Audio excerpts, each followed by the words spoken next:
Julgamento no mundo espiritual. Enquanto vive nesse mundo, o ser humano deve cumprir plenamente a missão e a vocação que lhe foram designadas por Deus em prol da humanidade. A maioria das pessoas, no entanto, enxerga apenas os aspectos exteriores das coisas e inconscientemente pratica ações subordinadas ao mal que se tornam pecados e impurezas e acumulam em seu corpo espiritual em forma de nuvens.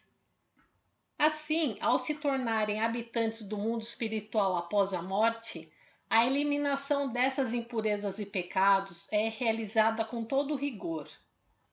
Realizei minuciosos estudos e pesquisas por meio de médiuns com grande número de espíritos desencarnados. De tudo que esses espíritos disseram, eliminei aquilo que parecia equivocado ou enganador, transcrevendo apenas os pontos coincidentes entre os muitos depoimentos que colhi. Por conseguinte, de modo geral, creio que não haja erro em minhas explanações.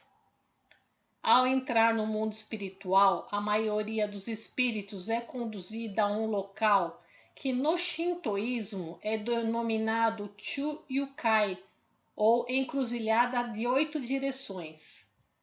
No budismo, ele é conhecido por cruzamento de 6 caminhos, e no cristianismo por mundo dos espíritos. Desejo chamar a atenção para um fato.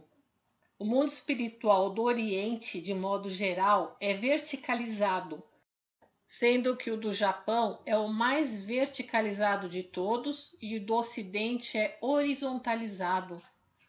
Por esse motivo é que a sociedade japonesa é particularmente muito estratificada e a ocidental é uma sociedade não hierarquizada e igualitária.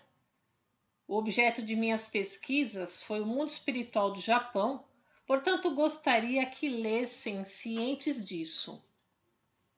A encruzilhada de 8 direções que citei há pouco refere-se ao plano intermediário do mundo espiritual.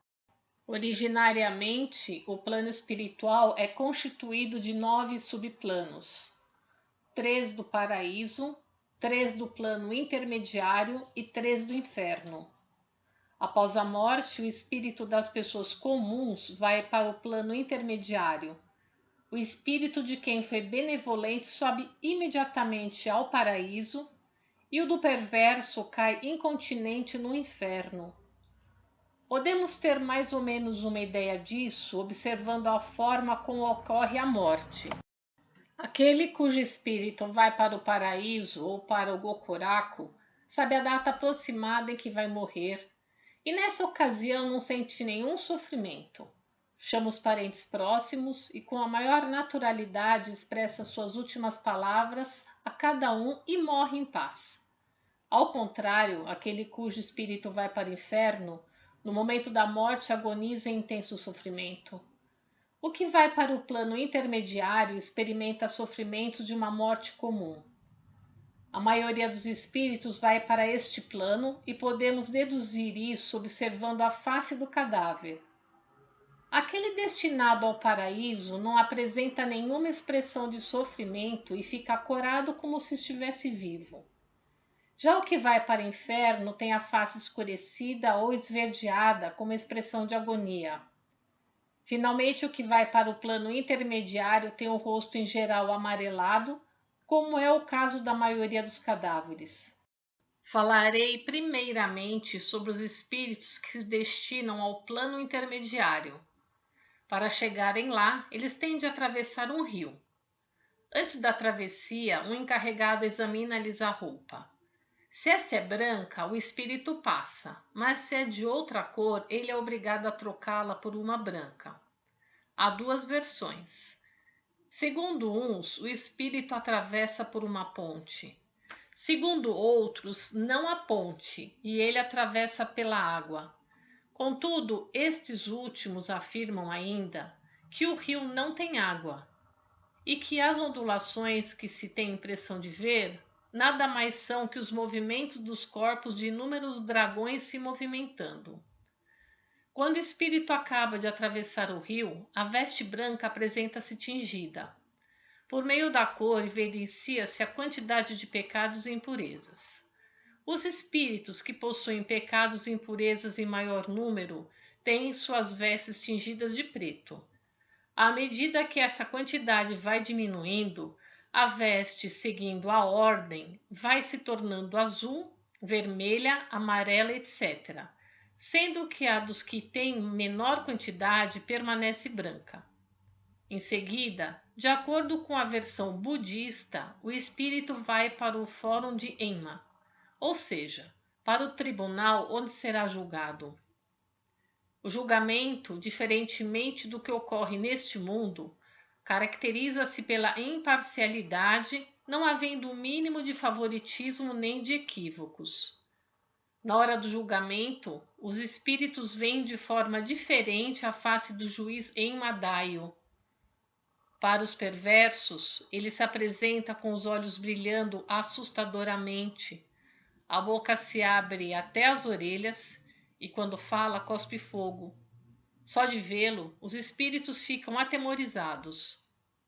Já os espíritos bons o veem com um semblante afável, sereno e ao mesmo tempo sóbrio, o que naturalmente inspira simpatia e respeito por ele. Um por um, os pecados são refletidos em um espelho de cristal e julgados. O julgamento é precedido de uma investigação preliminar com base nos registros do livro de Enma. É dito que aqueles que são juízes neste mundo têm a função de auxiliar do fórum do mundo espiritual, e a supervisão dos mesmos é feita pelos deuses da purificação. Enma-Daio é a divindade que no shintoísmo é conhecida como Kunito Kotachi no Mikoto. Após receber a sentença, cada espírito vai para o paraíso ou para o inferno. Portanto, o cruzamento de 6 caminhos, como o próprio nome indica, é a encruzilhada para os 3 subplanos do Gokuraku, ou para os 3 subplanos do inferno. Os espíritos que foram sentenciados ao inferno fazem aprimoramento temporário no plano intermediário, visando a sua elevação espiritual. Aqueles que reconhecem os erros cometidos, se corrigem e retornam ao caminho do bem, ao invés de irem para o inferno, vão para o paraíso. Nessa ocasião, tal qual ocorre no mundo material, o trabalho de orientação é realizado pelos capelães prisionais das respectivas religiões que, após o falecimento, recebem tal incumbência. No plano intermediário, o limite do período de aprimoramento é de aproximadamente 30 anos, e aqueles que não conseguem se arrepender e se corrigir nesse período caem de fato no inferno. Com relação aos pecados e às impurezas dos espíritos, quanto mais os familiares lhes oferecerem ofícios religiosos feitos de coração, com toda a sinceridade, ou somarem virtudes praticando o bem, ajudando o semelhante com amor e com compaixão, a purificação do espírito será proporcionalmente acelerada. Por essa razão, a dedicação aos pais, a fidelidade ao cônjuge, etc., mais do que aqui no mundo material, revestem-se de significado ainda maior após a morte. Em razão disso, os espíritos ficam muito contentes com os cultos em sufrágio que são oferecidos em sua memória. Em 5 de fevereiro de 1947. Notas. Tiu Ukai, mundo de Tiu. Tiu é um termo de origem budista que se refere ao período entre a morte e ao retorno ao mundo material. Encruzilhada de 8 direções. Conhecida em japonês como Ama no Yatimata. Consta no livro sobre a história do Japão Kojiki como sendo o local intermediário entre o mundo dos deuses e o mundo dos seres humanos. Cruzamento de 6 caminhos. Em japonês, Dokudo no Chuji.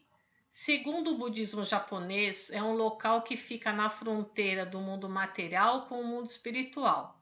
Nessa fronteira há o entrocamento de 6 caminhos: inferno, mundo dos famintos, mundo das bestas, mundo das lutas, mundo dos homens e céu. Rio, conhecido no budismo como o rio Sanzu, que separa o mundo dos vivos do mundo dos mortos. Enma, nome dado pelo budismo ao juiz do mundo espiritual Enma-daio, que faz o julgamento dos espíritos após a morte. Deuses da purificação, em japonês, Haraido no Kami. Segundo o shintoísmo, são 4 divindades responsáveis pela limpeza espiritual dos ambientes. Capelães prisionais são sacerdotes encarregados de mostrar aos detentos seus erros de conduta e guiá-los em sua reforma interior em direção ao caminho do bem. Compartilhe os ensinamentos de Meishu Sama.